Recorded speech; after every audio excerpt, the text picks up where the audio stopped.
Well, we finally made it on, I think. Welcome to Hogvillenet YouTube Live.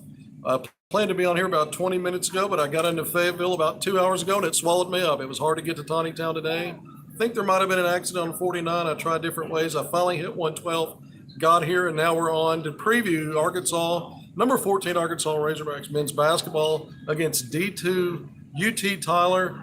This is the first of two exhibition games. We know Arkansas's had one dress rehearsal with its red-white game. That was a few weeks ago. They've had a 2 week gap to kind of continue to work on things that Eric Melsman identified as areas they need to improve and probably also enhance areas that may be a strength this year, like 3 point shooting, areas to improve in the defense. This has been the calling card of Eric Melsman his program. When you look at the past 3 seasons, when you had back to back to back Sweet 16s, two of those consecutive Elite Eights. And so the challenge now is how do you continue to be a top 20 defense? Because you basically have a new team. You do have 5 returnees, but when you bring in as many guys as he's brought in through the transfer portal, a couple out of the high school ranks, several of those players are vying for top 7, 8 rotation. So you're always working through things. Even throughout the season, we've seen Arkansas midpoint, especially early in SEC play, still not really clear on everything, even on the defensive end, and they get better.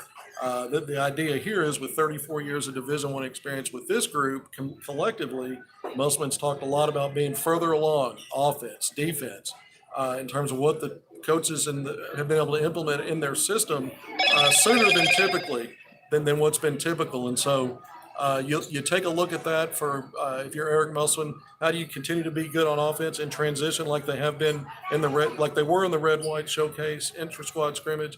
And in portions of the practice that we saw that was open to the media, when they went 5-on-5, you could see this Arkansas team was going to be a better 3 point shooting team. Certainly the numbers 50% in the red-white game, 14 of 28. Both teams combined by the way, to shoot overall 63% or so from the field. And so this is why I think Musman's he's probably taken these last 2 weeks to zero in on some defensive stuff they want to do better. Even though they'll play a Division II opponent today, and UT Tyler, only one returning player, a senior that averaged nearly 8 points a game last year, almost 3 rebounds, a couple of assists. But they just don't have. It's a brand new coach, Tim Moser. It's a team last year, even though it's different players. The program last year lost its last 8 games. Was playing 500 basketball, 9-9, lost the last 8, finished 9-17, and so now the challenge for that program is to figure out to put all pieces together. You got one returning guy, brand new coach, been at the school coaching women's basketball, but now at a point where he's taking over the men's team, and so that's a new challenge, especially when he's basically replaced the entire roster except one. Remember last year, Eric Musman did that. You brought back Devo Davis and brought back 2 guys, Kamani Johnson along with Devo. So that can be problematic, as we know, even at the high major level, any level of basketball, when you're turning over that much of your roster. That's why I think Musman's probably pleased that he's got 5 returnees this time, even though he still has 8 newcomers who are available to play this year. 6 of those for the portal, a lot of experience. I talked about that. So Arkansas comes in ranked number 14. We know they garnered that AP out of the gates preseason ranking that came out earlier this week. Arkansas's got a big exhibition game up next.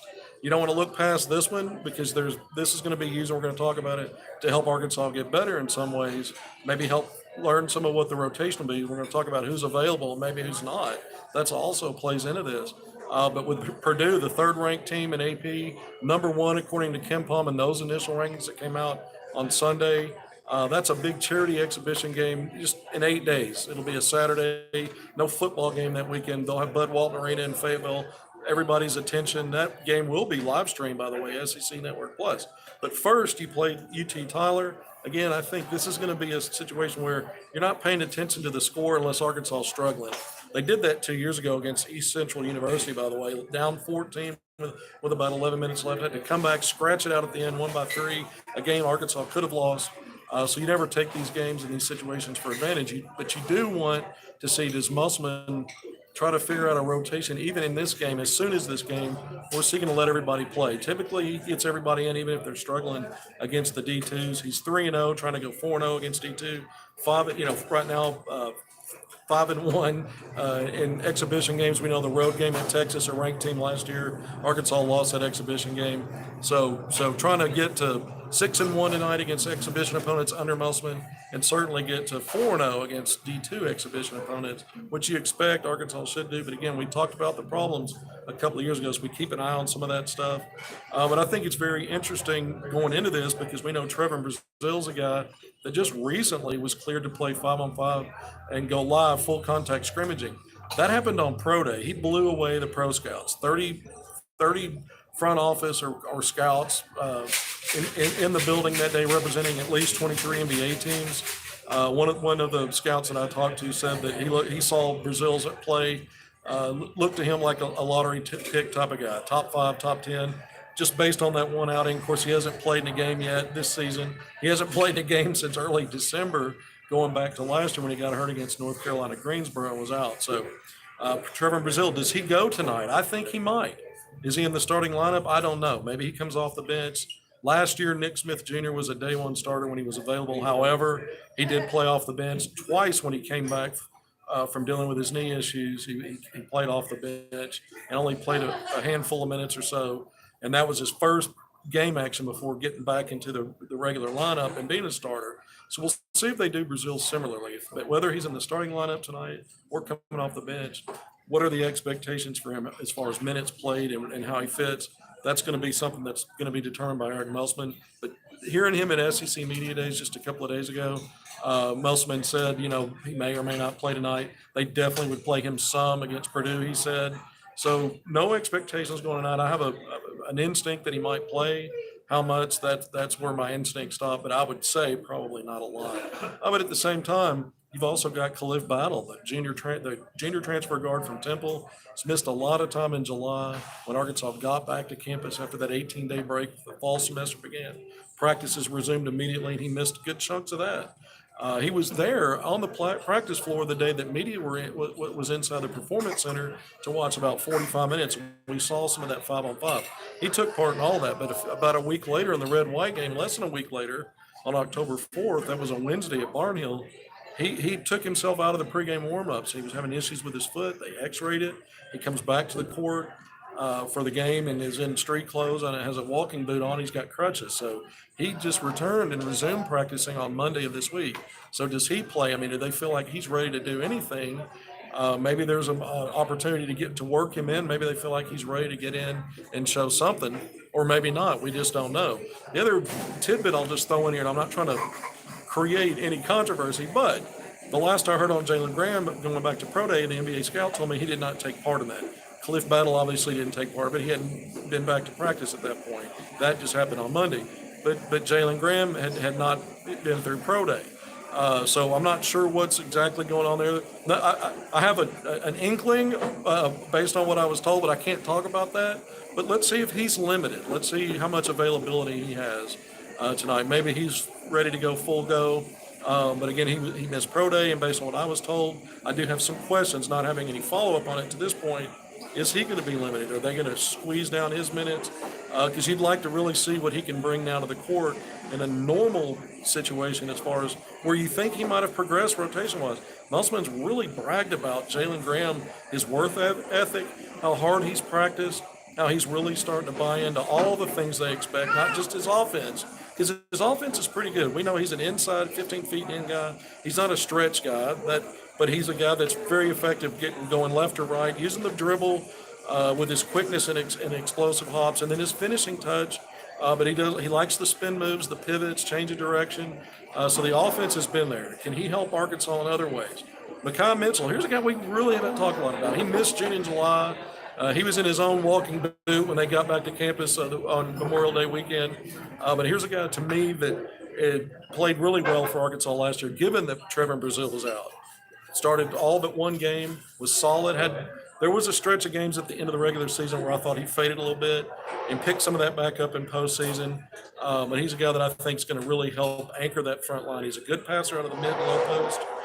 He's also going to, hit the glass a little bit where he can protect the rim some. I like him in pick and roll as an offensive catch and get to the basket guy, finish around the rim. Maybe deal with contact a little tougher around the on some of his finish. I thought he left some of those short last year baskets I think he should have finished. But, this is another season, and he's had time to work on that stuff, identify areas to get better. Obviously, if Trevor in Brazil plays 5-10 minutes tonight, you're keeping an eye on him just to see what he's able to do in limited time. Maybe it's more than that. Maybe he plays more than that. Maybe he doesn't play at all. But when I'm talking about the front line, question mark with Brazil, I don't know really how much of a question mark there is on Graham, other than what I was told that he didn't go through pro day. Then what I was told after that makes me wonder, could there be a limitation to him? So that impacts in this D2 game potentially what your front line looks like. I think Chandler Losser, the transfer from Memphis, is going to have a role on this team potentially, and if not likely, in the top 8 rotation. And kudos to him for that. 7+ wingspan. He's 6'7". Veteran guys, played 4 years of college basketball, 2 at Oregon, 2 at Memphis. But I like not only his length, but his instincts. He doesn't try to do too much outside of his wheelhouse. He plays with himself. He's a good team player, and you got to have guys like that. And he goes after 50-50 balls. And he just has this knack for finding a way to get a rebound. If you leave him open because you're worried about other guys in the mid range, he's comfortable and confident taking that shot.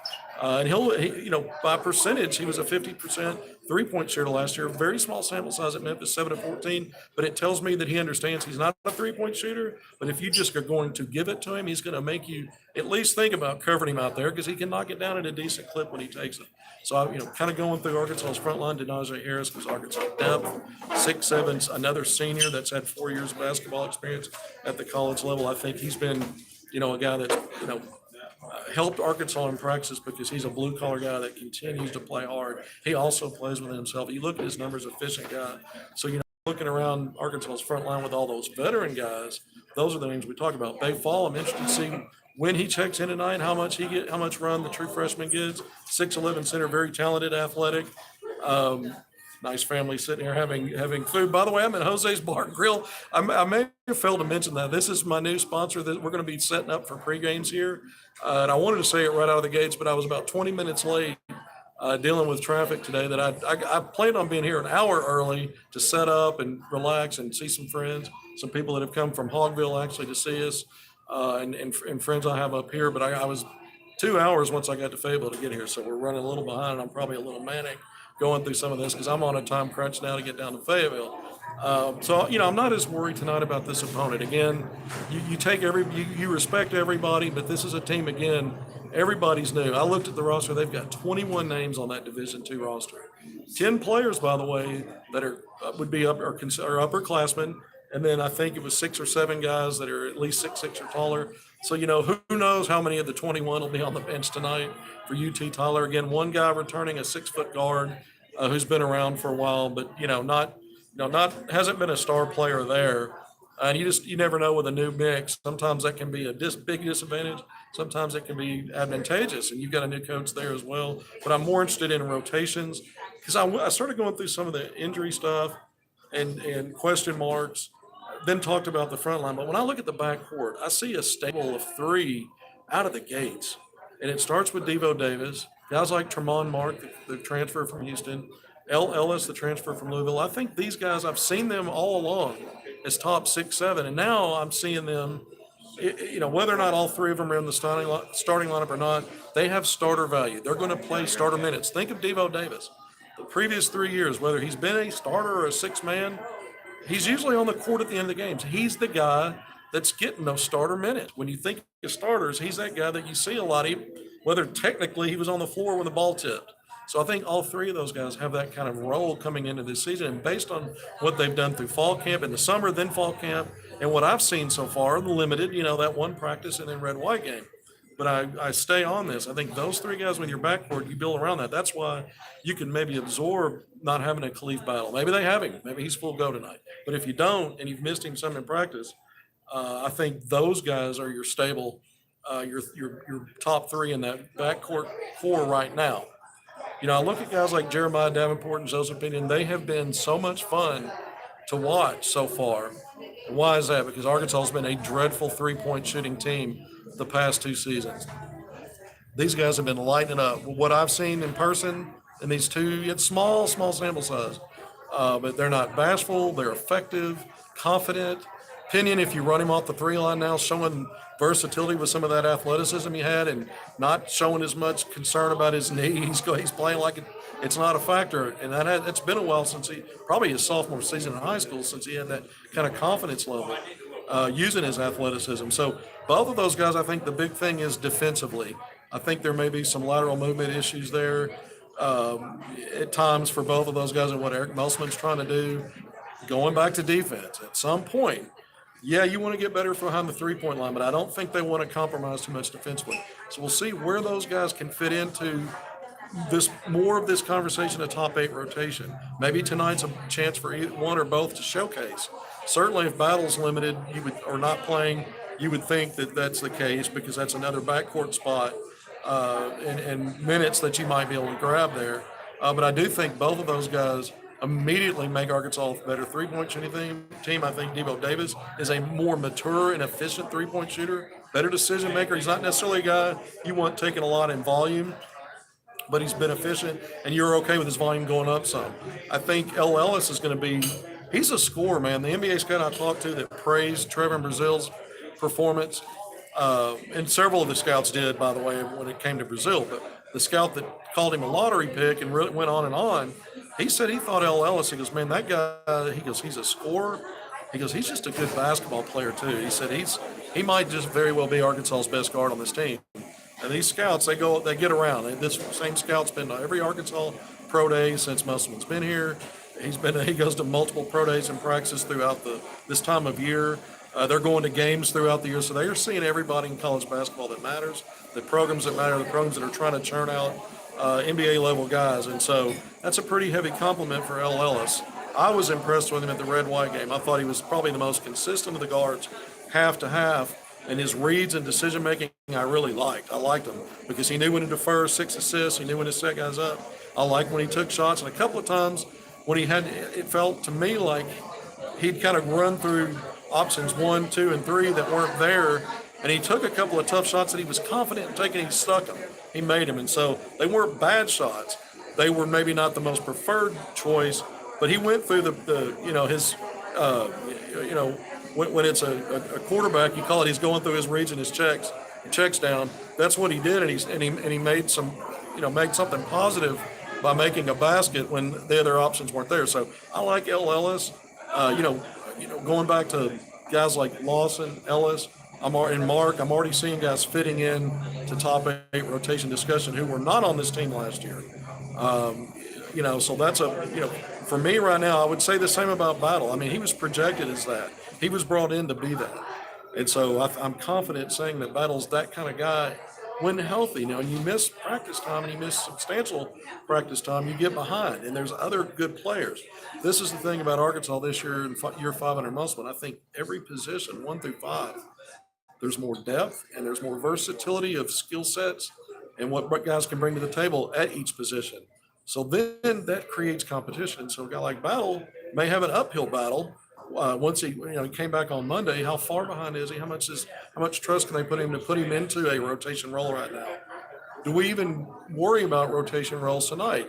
Well, you do if Arkansas's fighting for its life like it did 2 years ago against East Central University out of Oklahoma. But in some of these games, Arkansas builds a lead, or it's not a great lead, but they feel confident enough where Musselman's still looking at guys and looking at different personnel groups. We'll probably see some of that where we're not really getting that rotation, and we certainly won't get a real good feel on it if guys like Brazil are either not playing or getting a handful of minutes, and if Battle can't go or only gets a little bit, we still may be a ways off on understanding exactly what Musselman's vision is and how he's going to implement it for the start of the regular season, which is just a couple of weeks away, November 6th. And again, you've got that Purdue game in there. So we're getting close to 20 minutes. Appreciate anyone that's watching today. I am late on this today. We'll hopefully work through the traffic kinks next time and come 2 hours early. You probably need to do something like that instead of an hour and a half early. But this is a chance for Arkansas fans to come out tonight. The football team's back home. Big game tomorrow against Mississippi State for a team that's lost 5 in a row. Why is it a big game? It's a chance to get back in the win column, and you're still playing for a bowl game. But it's also great for the fans to get energized. You've got the first basketball game tonight, even though it doesn't count and the opponent's not great. You might just have a great Razorback weekend, stuff to kind of build some momentum on as a fan looking at it. And if you get a chance to come out to Bud Walton Arena, you're going to get to see this unveiling of this team. So even though 5 returnees is a lot for Musselman, there's still a lot of new guys, and you don't know how everything's going to blend. Some of us that have seen some of it earlier still haven't seen enough that cover the team, and those who haven't seen them at all yet, it's a great opportunity to put eyes on them this time, and then you get them again in 8 days on Saturday, no football game. Bud Walton Arena, number 3 Purdue, that's going to be a big deal.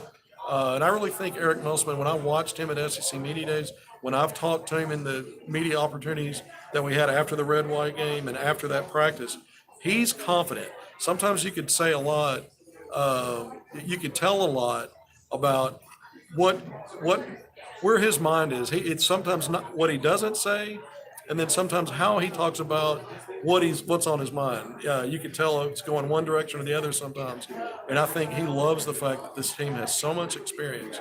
I think he loves the fact that they've, as coaching staff, been able to move this along like they want to and not spend so much time on the same stuff where they can't advance what they want to implement and some of the things they want to accomplish. Now you got to go execute. That's the thing. That's still the unknowns because they haven't played anybody yet. That's why tonight helps. No matter how low the level of competition in your mind, that doesn't mean that your guys are necessarily ready in some ways and playing. Certainly that defense. I know after the red-white game, that's had to have been a sticking point these last 2 weeks in preparation for this opponent or any opponent. So I'm interested to see a lot of things. I wrote about this, some of the, who plays out of Brazil in battle, if at all, how much if they do. I'm getting some other.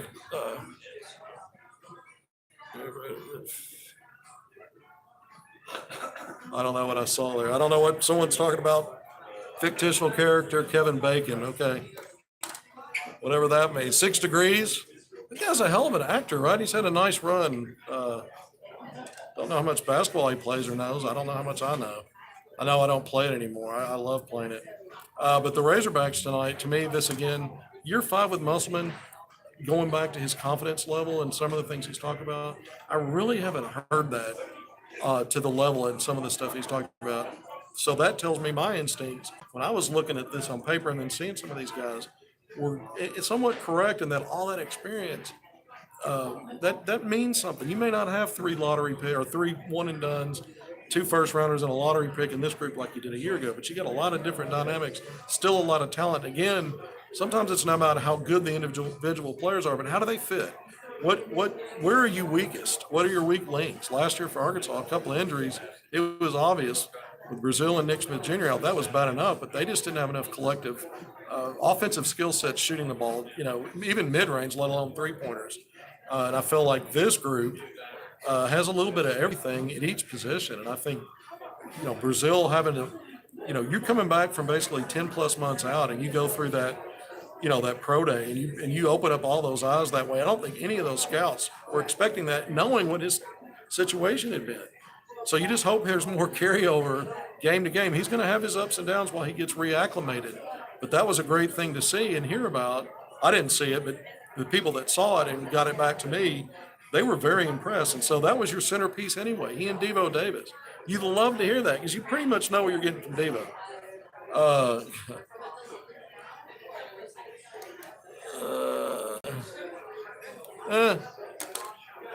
Yeah, we haven't ordered any bacon today. I don't even know if they have that here at Jose's. By the way, I grew up I spent a lot of time in coming to Fayetteville and Northwest Arkansas and going to Jose's on Dixon. I don't know if any of you guys did. And the guy that runs this place, Doug Allen's a good friend of mine. Played a lot of basketball.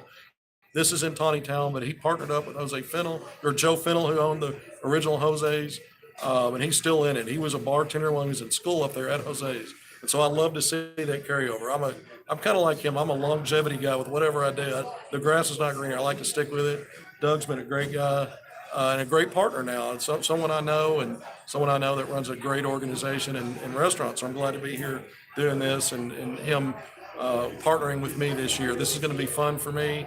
Again, if you guys ever want to come up here, we got some folks here from Hogville that did show up. Didn't unannounced. I had no idea. It was a nice surprise. Hopefully they're taking up Doug and Jose's on the free cheese dip. I don't know the answer to that yet. Got some other friends. Did you get the free cheese dip? I see the margaritas. I bet those aren't free. No, absolutely.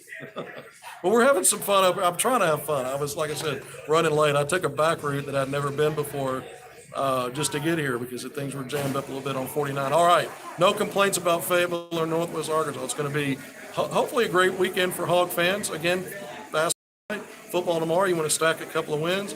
We're now 25 minutes in. I'm going to sign off in our inaugural, our first Jose's Bar and Grill spot in Town to do, our Hogvillenet YouTube Live, which I'm glad to do. We're going to have a post game tonight, by the way, so I'll do that from Bud Walton Arena. Hopefully things go a little bit more smoothly and more on time. After the game ends, I'll have a story that comes out immediately. Then I'm going to go to the press room and do the media stuff with players and coaches. And then I'm going to be back up in the press area to do the post game, probably 30 minutes or so after the game ends. You never know exactly how much time it's going to take in the media room. Maybe they're working through some new season kinks as well.